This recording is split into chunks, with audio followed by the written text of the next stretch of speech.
followed immediately by stage separation, where the first and second stages separate. That will then be followed by second engine stage separation, where the first and second stages will be written on the immediately by stage separation, timeline at the bottom of your screen, and second stages, and that is where the Merlin vacuum engine on the second stage will ignite. And just a few seconds after that, we'll have fairing deploy, where we jettison the two fairing halves to shed unnecessary weight. MVAC chill has started. That call out there tells us that the second stage engine is preparing for its ignition, standing by for main engine cutoff. Main engine cutoff. Stage separation confirmed.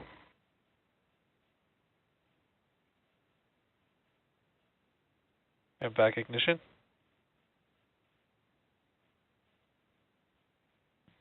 Both vehicles are following nominal trajectories.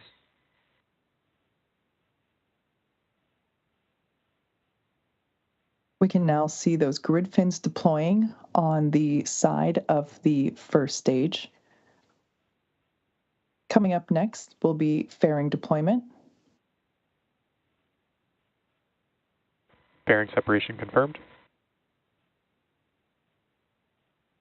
And there we heard the call out telling us that those fairing halves have been separated from the vehicle, exposing the payload to the vacuum of space on the second stage. Now, if you're just joining us, you're watching live coverage of SpaceX's launch of the NROL-126 mission for the National Reconnaissance Office. This mission continues the NRO's cutting-edge capability of building and developing the U.S. government's largest satellite constellation in history to deliver critical information that can only be obtained from the vantage point of space.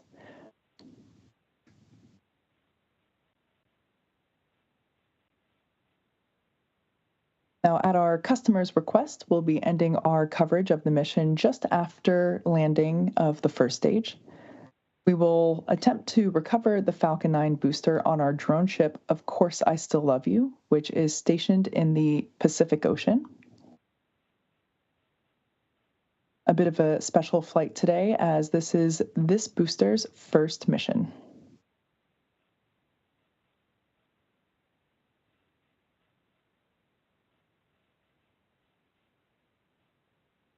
Now, coming up in about a minute and a half, a little bit less than that, we will have the first stage entry burn begin. That lasts for about 20 seconds, and that is the first of two burns that the first stage will perform in order to make its way back to Earth. So the entry Both burn vehicles continue being to follow nominal trajectories. Entry burn is the first one, and that is where 3 Merlin engines will reignite, and that will help to slow the stage down as it re-enters the upper part of the Earth's atmosphere.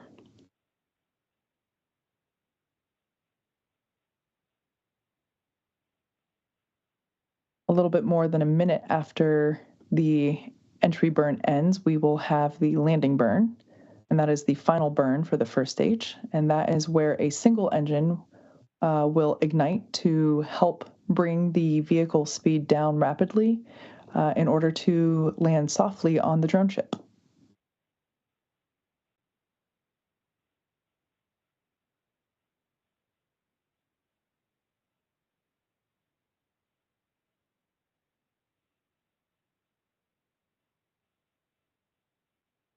First stage continuing to make its way back to Earth. You can follow along with the telemetry there in the bottom left-hand side of your screen. We can see the altitude descending,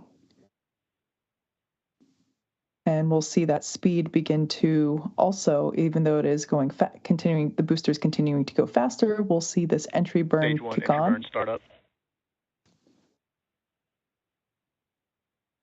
There you can see entry burn has begun, and that speed slowing down quite significantly.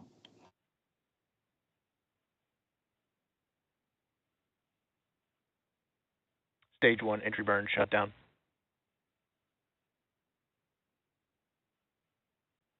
Okay, successful entry burn for the first stage. Now, additionally, to help Both vehicles continue to follow nominal trajectories. Good news there, telling us that both first and second stage, while not on screen, both vehicles are performing well and everything is as expected. Now we can see those grid fins there on the first stage.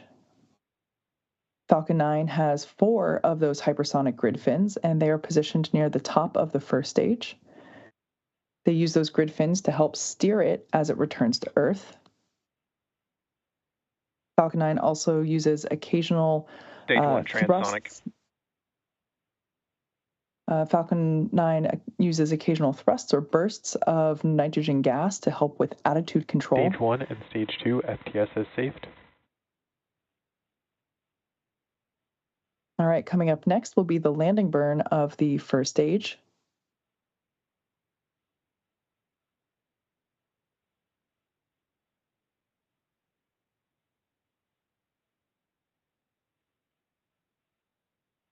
Stage 1 landing burn. Stage 2 has entered terminal guidance.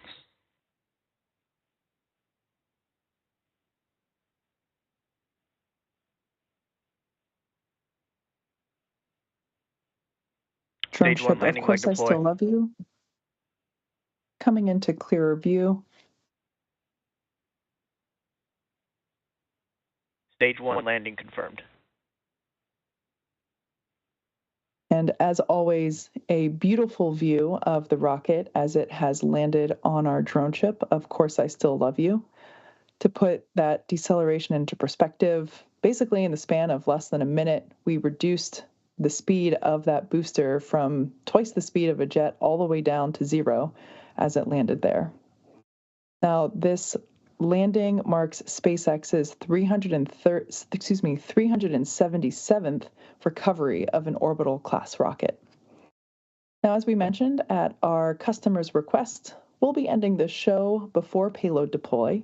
So with that, we'd like to thank the National Reconnaissance Office for entrusting us with today's mission. This mission marks SpaceX's 119th successful launch of 2024 and 415th successful liftoff of Falcon overall. Thank you to the range for its continued support and the FAA for licensing today's launch. And we'd like to thank all of our viewers for tuning in. We'll see you next time.